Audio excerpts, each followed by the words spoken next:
В Киеве начался киномарафон ко Дню защиты прав человека. Его отмечают 10 декабря. Покажут 8 историй со всего мира. Одна из них об Эрвине Ибрагимове, который исчез весной в Крыму. Оксана рассмотрела дела ущемления прав человека из разных стран мира. От Украины выбрали Эрвина Ибрагимова. Говорит, что репрессии против крымских татар – одна из самых актуальных проблем в государстве. Очень важно доносить до наших сограждан информацию о том, что происходит в Крыму, о делах, которые там происходят, конкретные дела. Потому что, когда мы говорим в общем, в Крыму нарушаются права человека, мы говорим ни о чем. Очень важно говорить конкретно о каких-то делах, о конкретных людях. В первый день киномарафона смотрели «Хайтарму». Многие не сдержали слез. После сеанса желающие задали вопросы режиссеру ленты Ахтему Сейтаблаеву и представителям правозащитных организаций.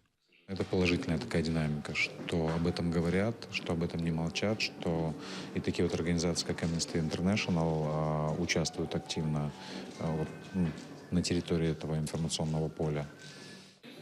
Также присутствующие подписали письма так называемому генпрокурору Крыма с просьбой решительных действий по делам крымских политзаключенных. Ми обрали 8 справ, 8 кейсів з різних країн. І також це справа Ервіна Ібрагімова, кримськотатарського активіста, що був викрадений в травні цього року. Цей фільм ми обрали, тому що він близький трохи за темою, і він може привернути увагу до цієї теми.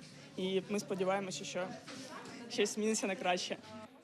Киномарафон продлится до 8 декабря. После подписанные письма отправят в Крым. Де-факто Кримська прокуратура не робить ніяких поступів у його справи і в реальності ніяк її не розслідує. Лидия Полянская, Ислам Пинка, Заман, АТР.